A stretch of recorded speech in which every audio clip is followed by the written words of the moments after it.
Hello, good afternoon, and welcome to the Midday News.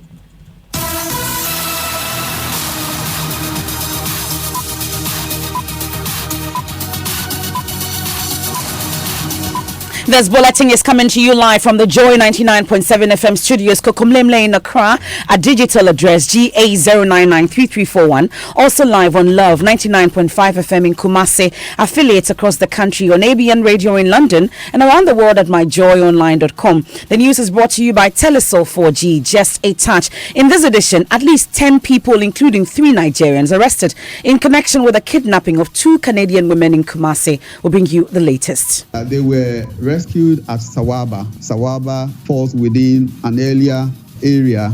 Police intelligence had picked up that where they were being held.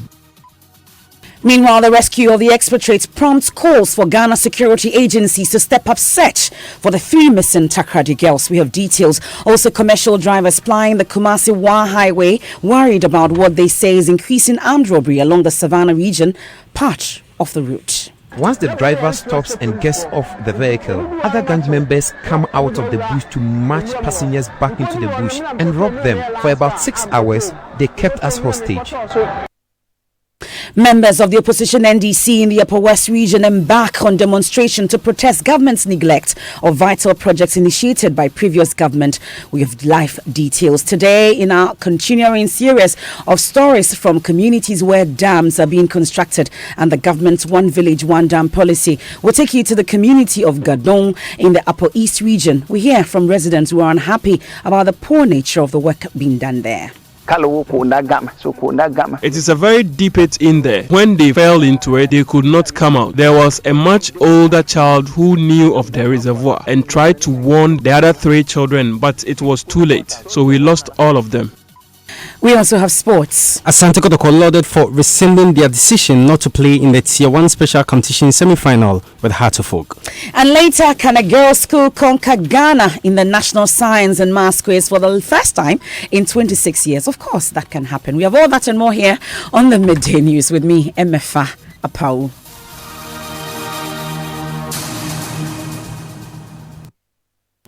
And in our very first story, 10 people, including 3 Nigerians, have been arrested in connection with the kidnapping of 2 Canadian women in Kumasi. The ladies were rescued last night, 1 week after armed men bundled them into a private car at a private hostel at Inshiaiso.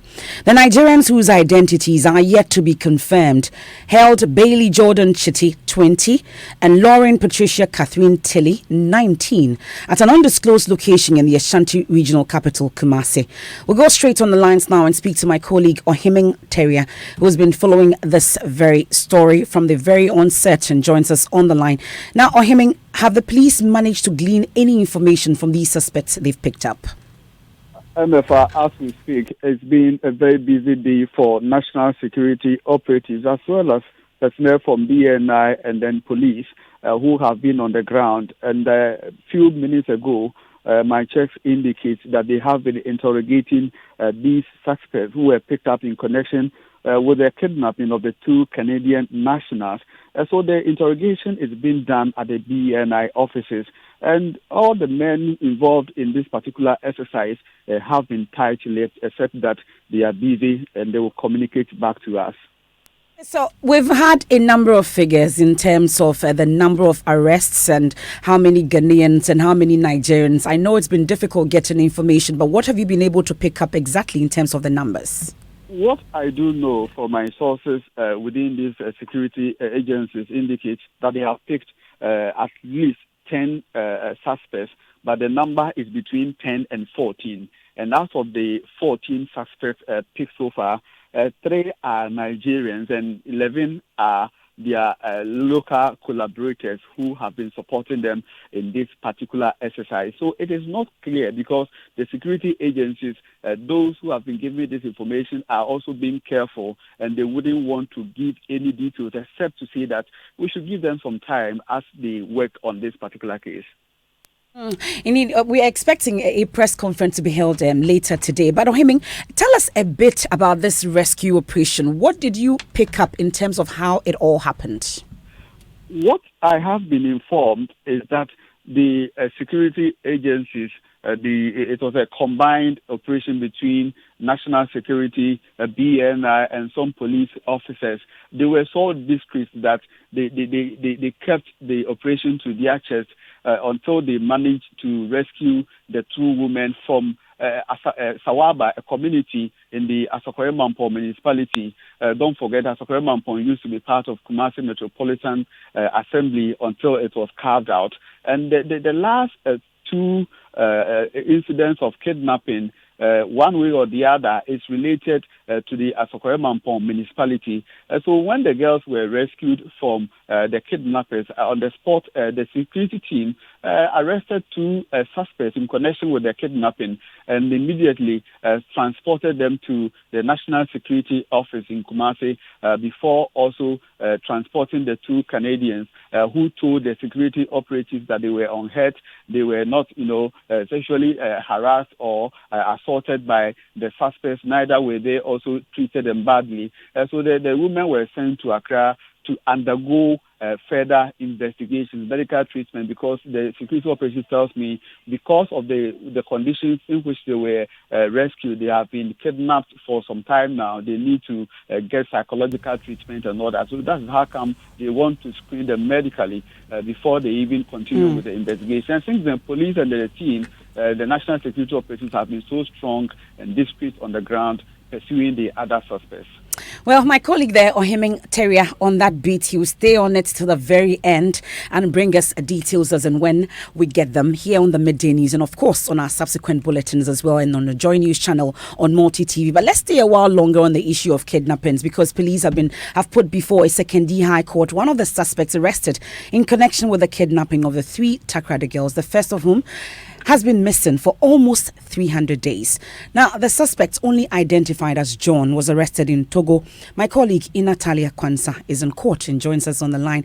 Ina, tell us what's happening in court.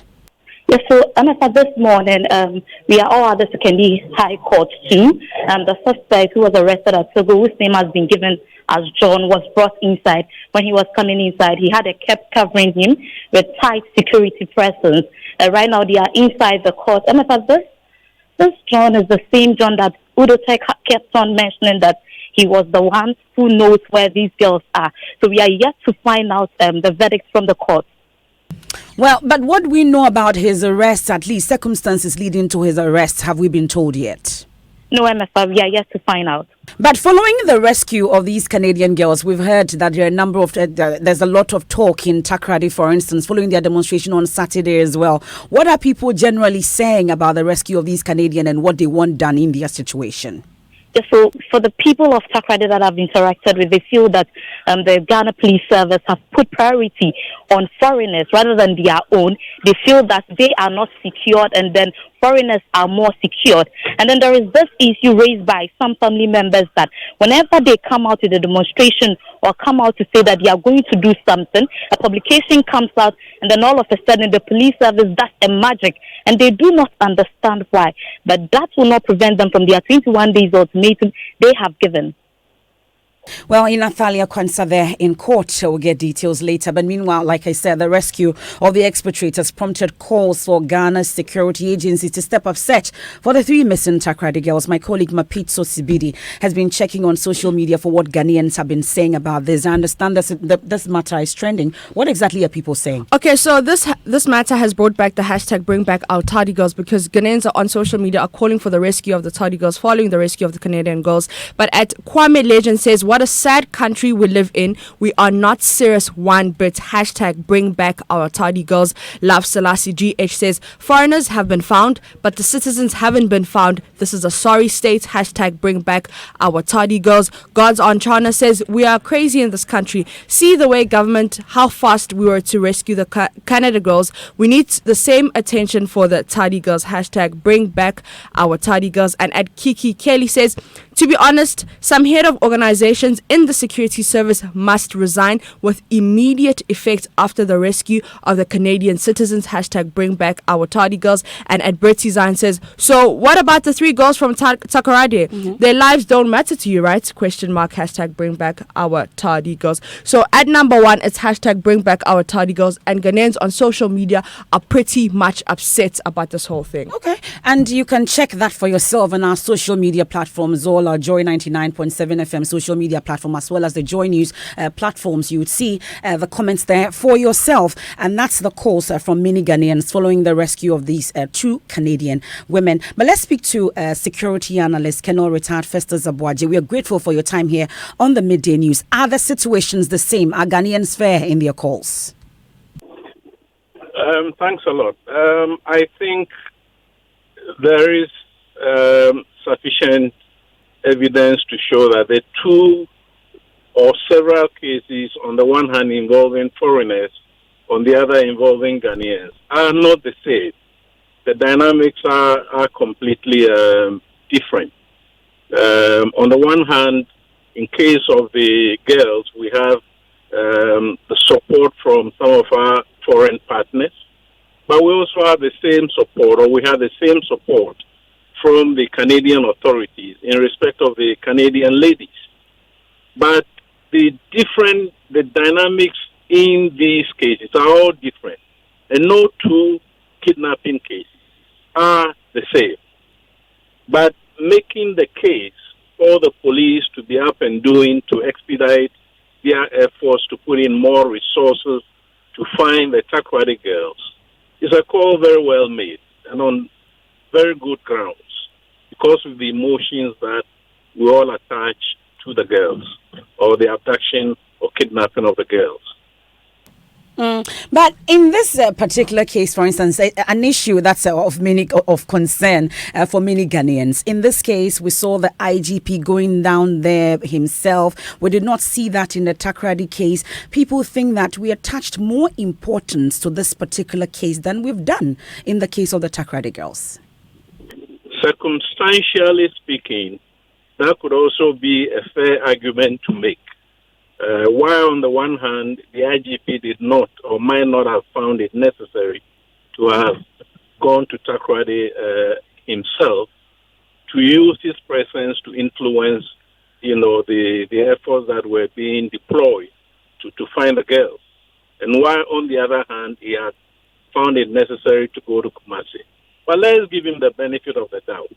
The whole idea is that throughout the hierarchy of our security and intelligence architecture, we need to deploy all the resources at this moment, if we haven't done so already, to find these girls.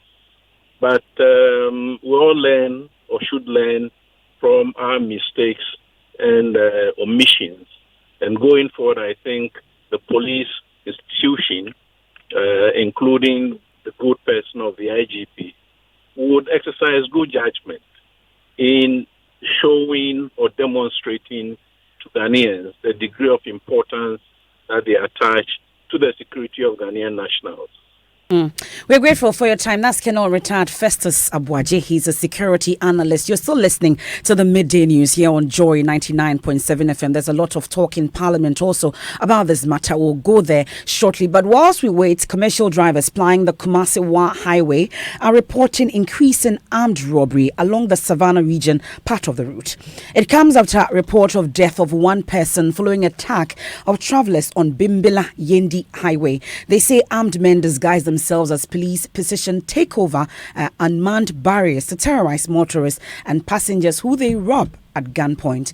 Victims say some defiant drivers who have ignored signals by suspected robbers to stop have had their vehicles fired at. Some resulted in casualties. Nanaya Ojima has been speaking with transport operators at a Chamfo station in Kumasi, from where he found this report.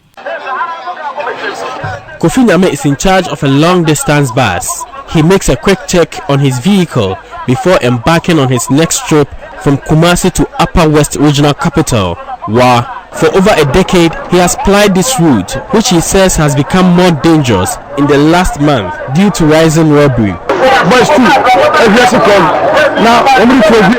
2 armed men emerged from the bush to signal us to stop, but I ignored them. They started shooting into the vehicle. We managed to escape, but one passenger in the front seat was hit in the leg. We stopped at the next health facility for her to receive medical attention. The gunshots, which have left marks on his vehicle, left one passenger in the front seat wounded. Kofi's other colleagues, like Ofurian Ponsa, who have suffered similar ordeal, recounts how armed men had marched drivers and passengers on 8 buses into a bush. They had taken over a police checkpoint. On the day, police were not on duty, so they posed as police and subjected all vehicles to search. Once the driver stops and gets off the vehicle, other gang members come out of the bush to march passengers back into the bush and rob them. For about 6 hours, they kept us hostage. Ekweamansa, a trader, travels at least twice a month from Kumasi to Wa. She says they have had to count on divine intervention for survival. The robbers now plant spies in the buses. They feed them information about the passengers and our routes through WhatsApp messages. They make it easier for them to attack buses. We want security on the road improved. Officials at the Chamfor station want police to tackle the situation which is killing their business. Reku Fojo is station master. The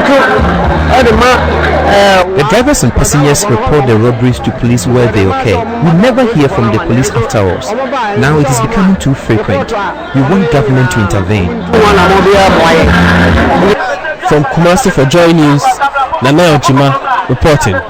So we've been plying the Kumasi-Wa highway. Let's stay in Wa a while longer because supporters of the National Democratic Congress this morning took to the streets to protest against government for abandoning several projects started by the Mahama administration. According to them, the Wa hospital and the airport are now complete, and yet government is refusing to commission them for use. Clad in red, they moved through some principal streets in the municipality. We'll get some more details on that development here on the Midday News and in our subsequent bulletins as well. Now, today, in our continuing series of stories from communities where dams are being constructed under government's One Village, One Dam policy, we'll take you to the community of Gandong in Bolgatanga in the Upper East region. Residents in this community complained the poor nature of work done on their dam resulted in the recent collapse of a portion of the embankment. They also say the death of 3 children who recently drowned in the dam angered some residents who felt that the contractor did not do a good job.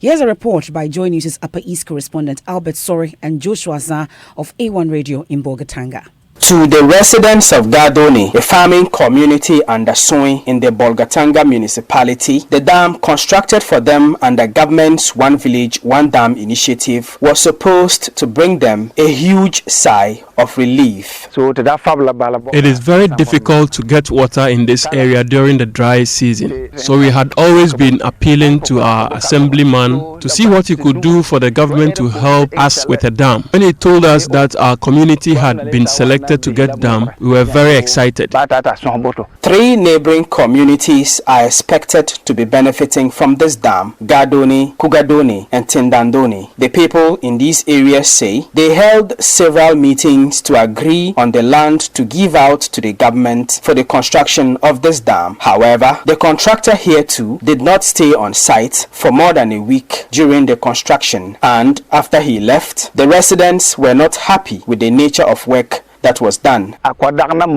From the beginning, they told us the dam was not going to be a big dam with canals. If we wanted to use it for gardening, then we would have to bring our own machines to pump the water to our farms. So we agreed because we had no other option. However, when the rains came, that portion of the bank was washed away. They told us that if we wanted to make gardens with water from this dam, then we would have to bring machines and pump the water. Looking at the dam, the water will not be enough. So I think we may just have to forget about gardening and leave the water. The size of this dam is about 3/4 of a football field. The residents here say they do not think that the dam is deep enough. But just like the one at Ayopia in the Bongo district, this dam at Gadoni also has a sort of reservoir inside which could not be seen because the water had covered it at the time of our visit. The residents of Gadoni say 3 children recently drowned at the same time while they were swimming in the dam. It was a market day, so no adult was around here. They left their clothes just where those cattle are and dived into the water. They must have been unaware of the reservoir inside. It is a very deep pit in there, so when they fell into it, they could not come out. There was a much older child who knew of the reservoir. He was on the other side of the dam and tried to warn the other 3 children, but it was too late, so we lost all of them.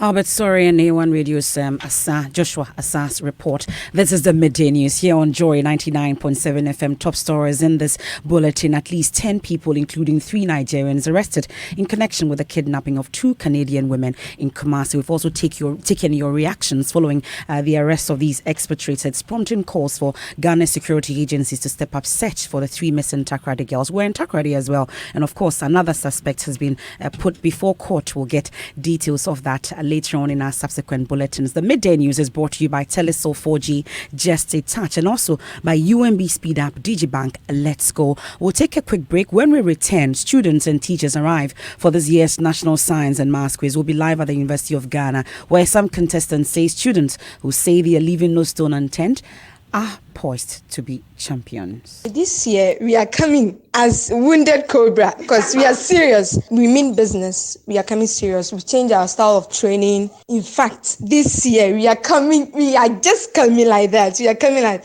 Wounded Cobra in line. So you should wait for us. Let's go, My name is Kwame Sefakai, and most of you know me as a media personality, but I am also a family man. The UMB mobile banking app, UMB Speed Up, saves me so much time by letting me do almost all of my banking transactions on my phone. The cardless withdrawal feature allows me to withdraw cash from any UMB ATM without an ATM card. I can also pay bills, transfer money, request for a loan, invest money, and so much more. So now, I can spend less time at the bank and more time with the ones I love. Bank anywhere and anytime with a UMB mobile banking app, UMB Speed Up, and get the time to do what you love most. Download the UMB Speed Up from your Android, iOS, or Windows phone today. Call 0302-633-988 for more information. UMB Speed Up, DigiBank, let's go! Thanks for staying with us here on the Midday News Sports now. And Benedict Owusu has the latest. Yes, MFN. Asante Kotoko play in the semi-finals of the Tier 1 special competition with Hartlepool after rescinding their earlier decision not to play. Now, the decision, according to the club, it is a firm and unconditional and taken in the supreme interest of Ghana football as it resolves to end the public outcry that has greeted the issue. Now, this latest development excites top official of Accra Great Olympics, Oluboy Commodore. I'm very happy that the issue has been resolved. Now, I don't know why it came to that because the clubs were enjoying 80% of the gate process, the home teams. And we knew that at the semi-final stage, it will be a double header. One home, one away. So if it remain at 80%, there will be no problem. Now, it is now a single header. So I thought that the 80% should have been split into 2. How it was done the way it was done before, I don't know. But I think that now it has been resolved. So yeah, it's good for our game. Oluboy Commodore is an official of Accra Great Olympics. Currently, there is a stakeholders meeting ongoing regarding the game between Hartlepool and Asante Kotoko on Sunday. Well, MFI, it's not been a good story for the African representatives at this year's FIFA Women's World Cup so far. All of them lost their respective first games. Nigeria lost, South Africa lost, as well as Cameroon. They lost 1-0 to Canada. Well, Nigeria this afternoon, in about 30 minutes from now, will take on Korea Republic, and then we'll have France, Norway, as well as Germany money spin. That's a big one later tonight. We'll be following that. So thank you, Benedict. Now, pay us up or we'll lock up the over 700 public schools we've built for you. That's the warning from the Association of Building and Civil Engineering Contractors and Conscientious Public Sector Contractors to government over the non-payment of debts owed members. The association is threatening to lock up all 766 public school facilities, which includes community day senior high schools built if government fails to pay the over 800 million Ghana cedi debts owed its members. Executive member of Contractors Association Richard Nyako says government has only 2 weeks to heed their demands or face their wrath. When we say 766 projects, these are not all completed projects. These are projects that are at different stages of completion. And these schools you are threatening to shut down, what schools are they? We are very close to our chest for now. You see, we are hoping. Are they community senior high schools? Some are. This year, 2017, they said there was no money. 2018, there was no money. Then 2018, you go for a loan, ostensibly to pay us off. So where is the money? If according to their own data, they got money enough to clear the 766 projects. You know, people are dying. This is serious business. We are not just out here making noise. We are suffering. Matter of fact, we are just not going to close down schools. We plan on hitting the regional capitals with demonstrations as well. We've written letters to Parliament, we've written letters to even charge, for somebody to come to our aid, somebody to listen and intervene on our behalf. Nothing has happened. So that's the situation there. Meanwhile, Get Fund officials have declined to comment on the matter for now. Now, do you get anxious when you cannot access your social media account? Or do you feel like you are having more impersonal relations because you're always on social media? Believe it or not, social media usage, according to a report by a non-governmental organization, Child Online Africa, is said to be adversely affecting our mental health. The report issued by the organization estimated that 5.6 million active social media users in Ghana are at risk of suffering various degrees of mental disorders as a result of reduced social interactions. We spoke to some Ghanaian social media users and this is what they shared. I think at times the tension when people are in the midst of a lot of people, they don't feel at ease. So, or they find it difficult to communicate with other people. So, at times because they are shy, so they try to chat, then release stress. Yeah, it's helping people in so many ways, in buying and selling, knowing other people. But the fact that people concentrate a lot more on social media, it's not really a good idea because sometimes real people also matter because you need to go through somebody before you have to do certain things. So I think sometimes some people feel very comfortable with people on their phone more than the people outside. Because sometimes me who depend on feeling, I'm very shy. No, I don't think it's good. Because when you go for a social program, you're supposed to interact with the people there, get to know, share ideas and stuff like that. Some of your thoughts there, but let's quickly speak to the CEO of Child Online Africa, Awo Amia. We're grateful for your time here on the Midday News, Awo. So how serious is the situation? Yeah, good afternoon to your listeners. We feel the situation is worse than estimated by the Ghana Mental Health Authority, and most of us are taking too many things for granted when it comes to the level of addiction to social media situations we encounter in our various spaces, be it workplace, homes, and all of that. So we are of the view that it's about time we take off the stigma on mental health conversation and make it normal for everybody so that people could speak freely about the way they feel, because it's about expressing emotion. It's about expressing one's thoughts. It's about expressing one's mood. But then if you feel shy to express that mood in the presence of people, and then you are expressing it on a platform where you don't even get redress from the platform, sometimes you get vilified for Well, it's a conversation that will continue in our subsequent bulletins. Unfortunately, we're out of time. Thank you very much for your time. Awo Amia is the CEO of Child Online Africa. And just before we go, some students and teachers have arrived for this year's National Science and Maths Quiz, which is expected to kickstart on the 17th of June 2019. All 135 schools will battle it out to earn the bragging rights as this year's champion, which comes with mouth-watering prizes. Nancy Emefa-Dradozi is stationed at the University of Ghana and interacted with some students who say they are leaving a stone unturned. Majimba. Yes. Majimba. Yes. Please, okay, so let me get to the lady because I see that your energy is thick. Please come up here. So what's your name? I'm Kunamada Teshila Minds. So you are representing which school? Brekum Senior High School, of course. Brekum Senior High School, of course. Yes. The offer is not part of your school, by the way. But tell me, what are you bringing on board? What should we expect from Brekum Senior High School? Okay, this year we are coming as Wounded Cobra because we are serious. We mean business. We are coming serious. We change our style of training. This year we are serious, because we are learning very, very hard. Last year, I remember I met some of you and you said, oh, this year we are taking it. It didn't happen. What are you doing differently today? That's what I said. We've changed our style of training, our learning styles. In fact, this year we are just coming like that. We are coming like Wounded Cobra in line. So you should wait for us. Yes, you wait and see. Okay, we are coming with vim. You are coming with a vim. Yes. Okay, so that's one of the contestants for the National Science and Maths Quiz representing the Brekum Senior High School. I see that you have a laptop with something going on, plenty of maths going on. What are you studying? I'm studying chemistry. Chemistry. That's your stronghold. Yeah. So tell me, so for those who are watching and listening to you, what should they expect from you and your teammates? This year they should expect some kind of, like what my sister said, some kind of training that the teachers have been inculcating us. We are coming to give out what they have been taught us.